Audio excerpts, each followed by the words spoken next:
There's a growler, which is about the size of a piano, and then all the way up to what we call a very large iceberg is over 200 meters. The iceberg may have sealed the Titanic's fate, but it wasn't the only mystery surrounding the doomed ship. Some images, things that the Titanic clearly would have passed on its way to the big monster iceberg. From rumors of cursed cargo and strange ghost signals to theories of a secret ship swap and the recent discovery of a hidden chamber deep within the wreck, the Titanic's story is far from fully told. These 15 chilling mysteries continue to puzzle historians and experts alike. And the final revelation? It could completely rewrite everything we thought we knew about one of history's most infamous maritime disasters. Number 15. The shortage of lifeboats. The number of lifeboats was one of the worst things about how the Titanic was built. 20 lifeboats were on board, but that was only enough for about half of the people who were on board. This was too dangerous at the time because the minimum safety rules hadn't been changed to fit the size of modern ocean liners. But the choice wasn't just based on rules, it was also based on how things looked. Some shipbuilders were afraid that adding more lifeboats would make the upper decks look crowded and take away from the ship's fancy look. There's a replay-heavy scene in documentaries where the captain is shown discussing aesthetics over safety. That visual alone sparks debate every time. Many still ask if there was a memo, a conversation, or a business directive we haven't found yet. Something that shows they knowingly choose looks over lives. It's not just about a technical failure. It's about a mindset that puts comfort before caution. Today, this mistake is one of the most powerful warnings in maritime history. Number 14. SS Californian in action. Just a few miles away from the Titanic on the night of April 14, 1912, another ship floated quietly in the freezing Atlantic, the SS Californian. It had stopped for the night, halted by thick ice floes that made navigation dangerous. The crew went still, most of them asleep, with only a few officers awake on watch. Then, around midnight, they saw something strange, rockets rising in the distance. These flares were coming from the Titanic, signaling distress. But what happened next is one of the most frustrating and debated moments in maritime history. Despite being within visible range, the SS Californian never sent help. Captain Stanley Lord later insisted he didn't know the rockets were a call for rescue. He believed they were company signals used by ships to communicate non-emergency messages. His decision not to wake the wireless operator or get closer to the other ship sealed the Californian's place in the Titanic legend. Many still ask, how could an experienced captain fail to act when rockets lit up the sky in the dead of night? The most replayed footage from Titanic documentaries often shows these rockets bursting overhead, with officers on the Californian's deck watching silently. It's a haunting image, bright lights in the dark, with lives on the line and help so close, yet not moving. The crew discussed what they saw, but didn't fully investigate. Even as the Titanic sent multiple rockets, the Californian didn't break its position or make contact. That delay, whether due to confusion or carelessness, cost precious time and hundreds of lives. Some argue that the crew truly didn't understand the gravity of what they were witnessing. They lacked the urgency because they didn't have full information. Others are less forgiving. Critics believe the crew failed to follow basic maritime rules, which require all vessels to treat rockets as potential distress signals. It wasn't just a misjudgment, it was a missed duty. The truth is buried beneath inconsistent witness statements and lost log entries. Captain Lord defended himself until his death, while survivors and historians continued to question his actions. Official inquiries at the time found fault with the Californian, but no criminal charges were brought. Still, public opinion has been far less kind. The thought that hundreds of lives could have been saved had the Californian acted faster remains deeply unsettling. Number 13. Digital Twin Wreck Scan Discovery. In 2025, scientists found something about the Titanic that made us question everything we thought we knew. A group of marine archaeologists used high-resolution sonar and artificial intelligence to make a very detailed map of the whole wreck site. This was possible because of a big step forward in underwater technology. They made a full digital twin of the Titanic, a detailed 3D model that shows how each part of the ship was built, damaged, and in what condition it was in. The scan itself wasn't what shocked them the most. That's what they found inside it. A sealed-off space in the middle of the ship was found by scanning through layers of debris that older technology had not been able to reach. No one had ever written down anything about this space before. It wasn't on the blueprints, it wasn't in the video footage, and survivors hadn't talked about it.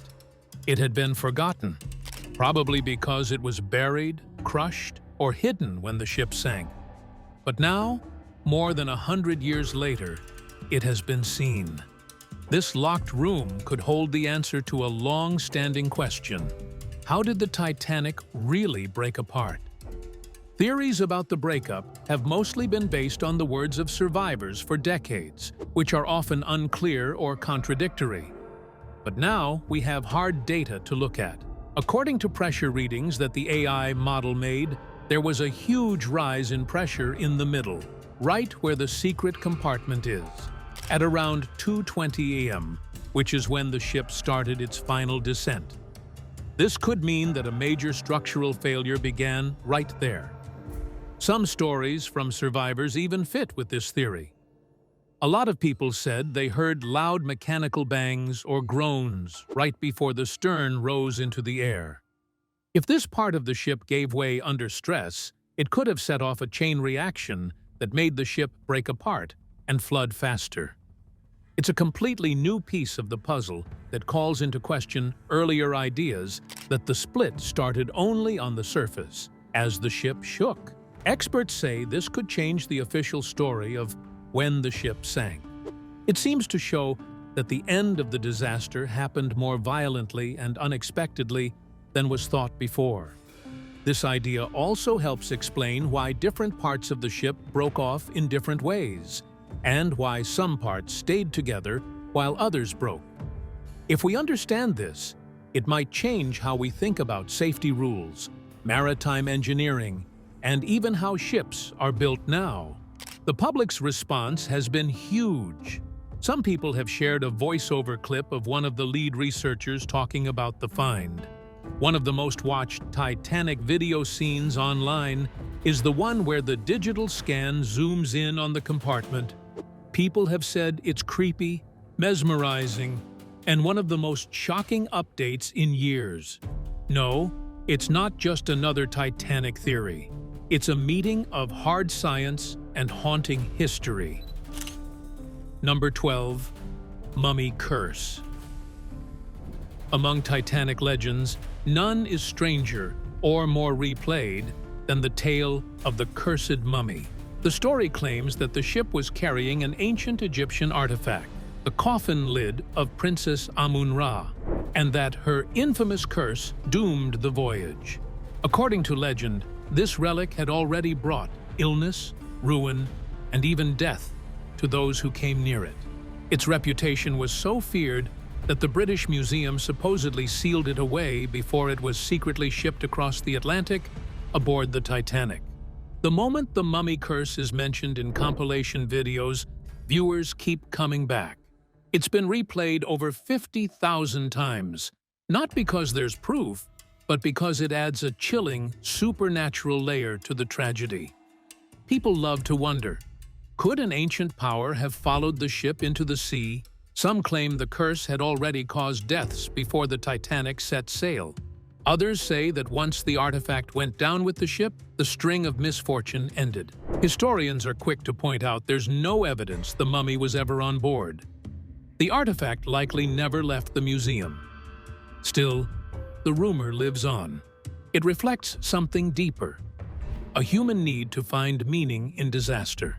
When facts and logic fall short, myths offer answers, even if they're spooky or irrational. The mummy curse isn't about proof. It's about the mystery we add to history when we can't accept how things really happened. Before boarding Titanic, she wrote about disaster in a letter. What Molly Brown saw in her sleep still stuns researchers today. Number 11. Unsinkable Molly Brown's Premonition. Margaret Molly Brown is remembered as one of the bravest people who survived the Titanic. But what many people don't know is that her story starts with something much stranger than bravery. Molly wasn't supposed to be on the Titanic in the first place. She booked her trip at the last minute after getting urgent news that her grandson was very sick in the US. She had to get home as soon as possible, so she picked the Titanic, which was the fastest ship available. But right before she left, something strange happened that would later add a scary twist to her story. Molly is said to have had a scary dream before the trip. In this dream, she saw a shipwreck, heard panicked sounds, and saw water that was very cold. She wrote a letter to a close friend about how badly it made her feel. A narrator reads that letter out loud in one documentary, so it still exists. One of the most paused and played back scenes. People are drawn in by how well Molly described the sound of people screaming, the cold water rushing over the deck, and the overwhelming sense that something was very wrong. The dream has become important for people who think they can see or feel the future. Even though Molly had a bad dream, she still got on the plane. This has made many people wonder if some people can really sense danger before it happens. There was no superstition about her because she was a sensible woman. This makes her story even stronger. The letter she wrote wasn't sent after the sinking, but right before it. The timing of the event makes it seem less like a mistake and more like a warning that can't be explained. Number 10. The Titanic Orphans.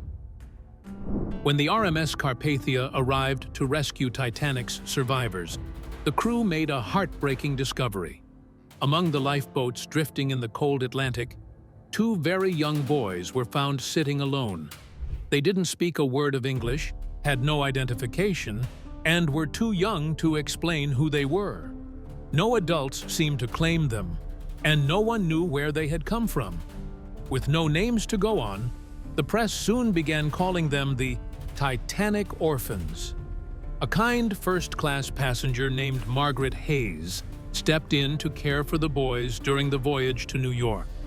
She fed them, kept them warm, and stayed by their side while the world scrambled to learn their identity. Newspapers printed their photographs, urging anyone with information to come forward.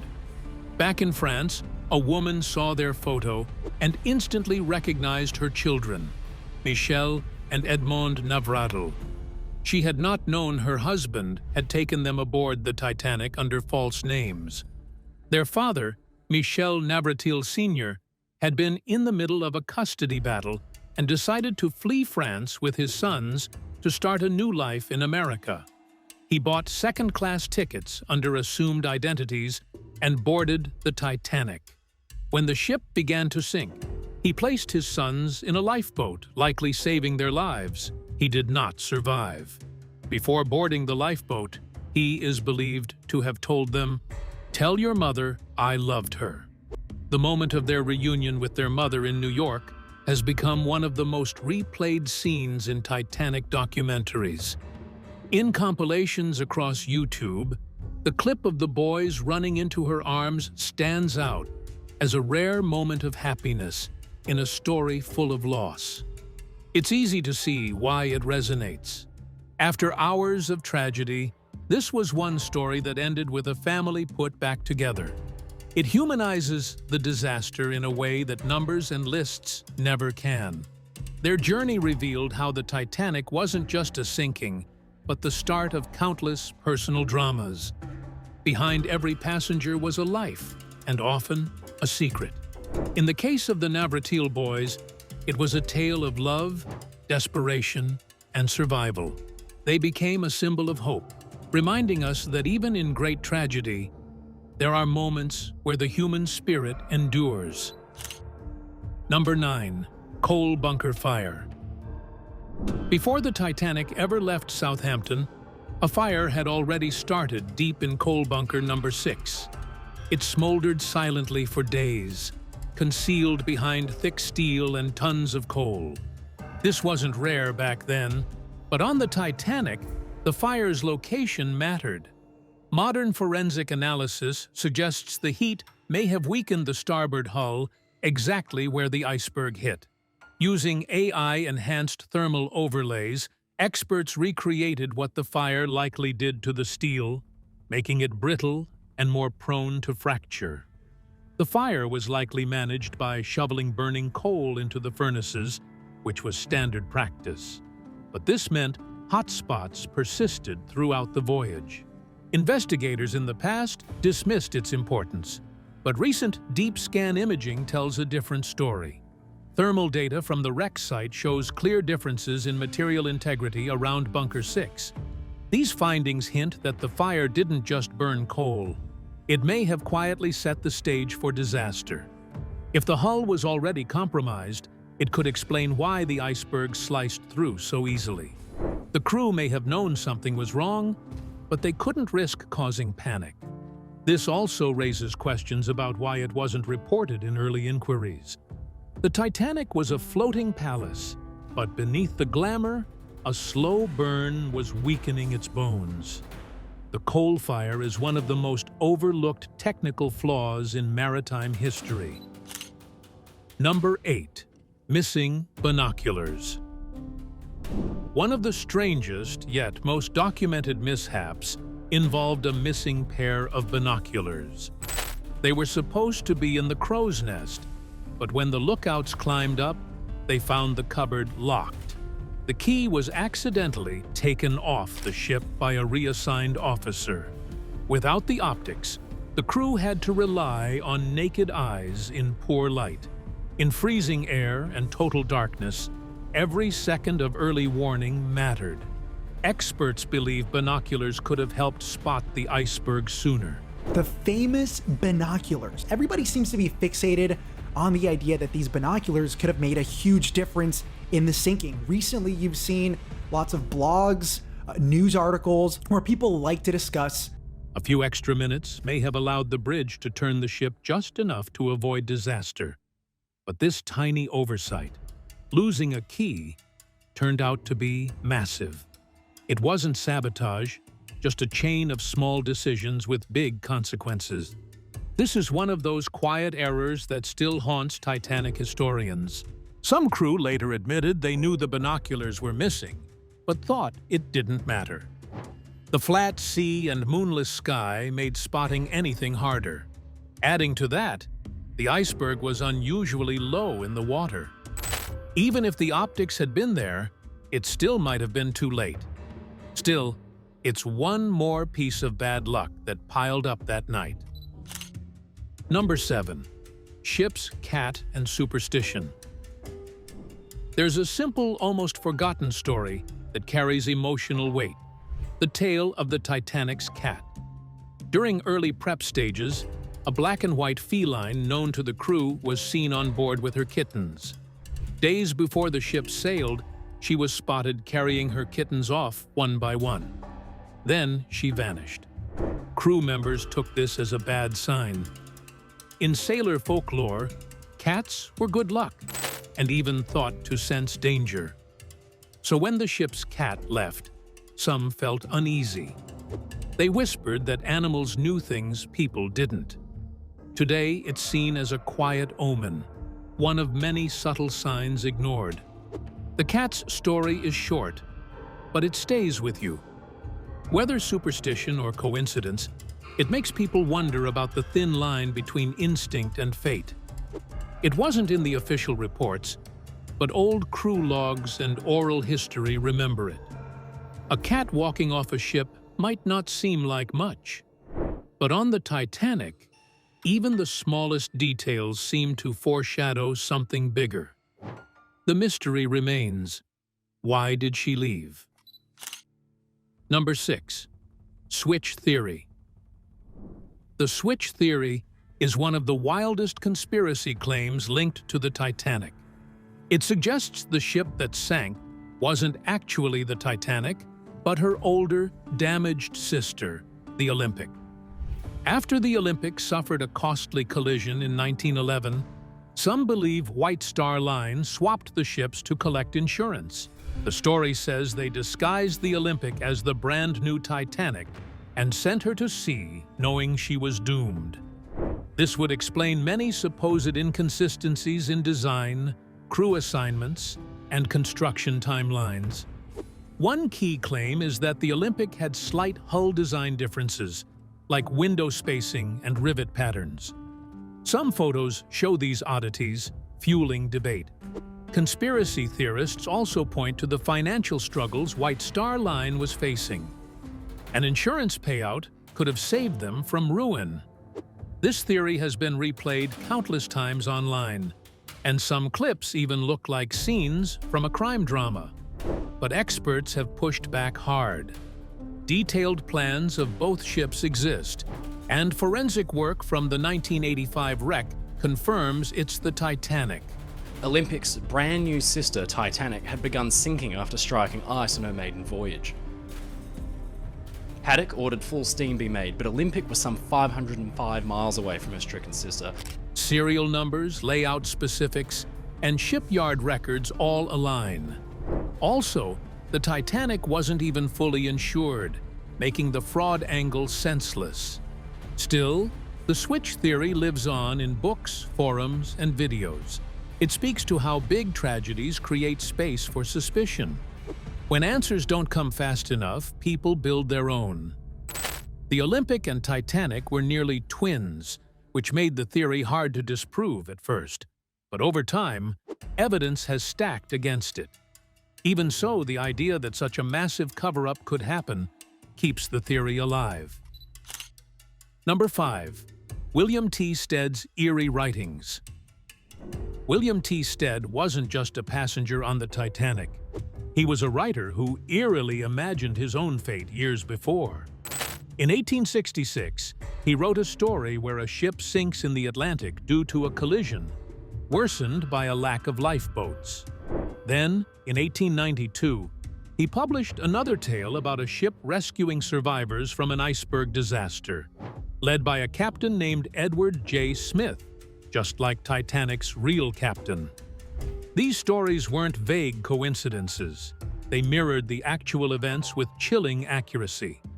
It left historians wondering, did Stead sense what was coming, or was it a tragic twist of fate? Stead's articles weren't hidden. They were published in major outlets and widely read, which makes their connection to the Titanic even more haunting. Some now believe his warnings were ignored, dismissed as fiction instead of caution. He wasn't just predicting disaster, he was pointing out real issues like lifeboat shortages, which did end up costing lives.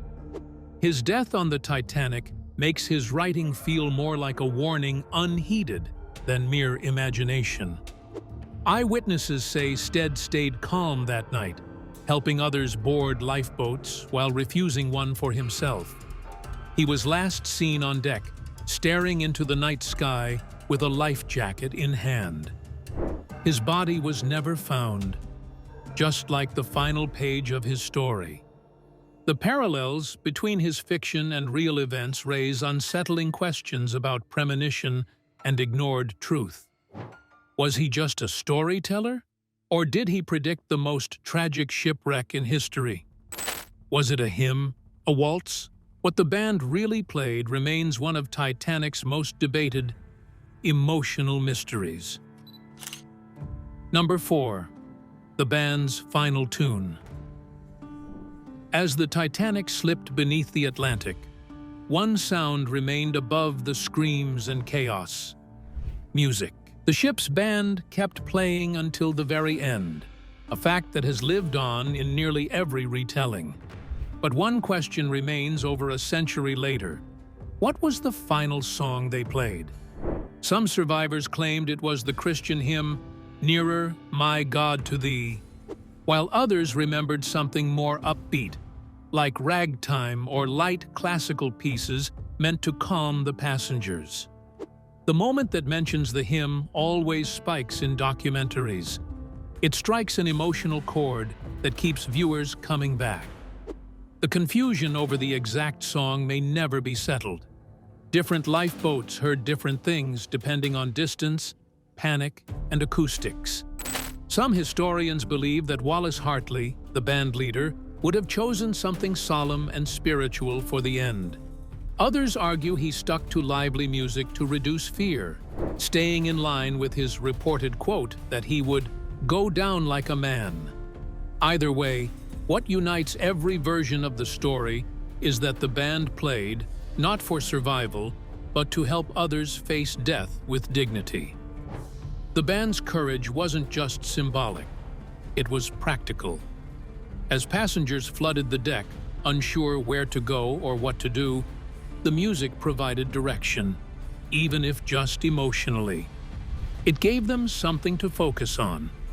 One survivor later recalled how the music seemed to make people feel less alone. It was a moment of calm, a sliver of grace when everything else was falling apart. It's one of the few parts of the night remembered not for horror, but for beauty. None of the musicians survived. They continued to perform even as the ship tilted and water crept over the deck. Some played with freezing fingers. Others likely lost their balance as the ship broke apart. But they never stopped. Their decision to stay and play has made them among the most revered figures in Titanic history. There's something deeply human about their final act. It wasn't about making headlines. It wasn't about being heroes. It was about doing what they could with the little time they had left. Music became more than a performance. It became a shield. In those last moments, it was all they had to offer, and they gave it completely. To this day, the debate over what song was played continues, but maybe the song itself isn't the most important part. What truly matters is the message behind it. In a night filled with panic, noise, and fear, the band gave people a sense of peace. They reminded everyone, even if only for a moment, that they weren't alone. And that's the legacy that still resonates, note by note, over a century later. Number 3. How the Titanic really broke apart. For years, many believed the Titanic sank whole, slipping under the waves intact. But when the wreck was discovered in 1985, the bow and stern were found far apart, proving it had split in two. Now, 2,025 scans using digital twin mapping reveal even more. A central stress point in the midsection, right near Boiler Room 4. Researchers say that as the bow submerged, the stern lifted too high, causing the middle to snap under its own weight. One expert's voiceover notes, "That midsection collapse was louder than the iceberg impact." The breakup wasn't smooth. Metal twisted, decks collapsed, and the ship cracked violently, scattering debris across the ocean floor. These new scans show how one part of the hull buckled under pressure, hours before the final split. There's even evidence that the central compartments filled faster than we thought, speeding the disaster. The AI modeling now gives us a clearer picture of when and where things failed. This deeper understanding matters. It changes how we study structural limits in ship design and emergency evacuation planning. It also explains why some survivors felt two separate shocks. First, the iceberg, and then the breakup. The scans show that the Titanic didn't just fail from outside forces, but also from internal weakness. The ship's end wasn't just tragic, and it was a mechanical collapse under stress. Even now, experts are still modeling pressure and material fatigue from the ship's remains. Every rivet, bolt, and beam tells a story of that night. These digital scans help complete a puzzle that took over a century to solve. They remind us that no matter how advanced we think we are, nature and time always reveal the truth. Number 2. The diverging iceberg descriptions. You'd think an iceberg big enough to sink the Titanic would be remembered clearly, but survivor accounts paint wildly different pictures. Some called it tall and jagged, like a white mountain. Others saw a low, flat shape almost blending into the sea. Frederick Fleet, the lookout, described it as a blue haze, hard to see even when it was right ahead. One passenger claimed it looked like it was glowing red, maybe from paint scraped off the hull.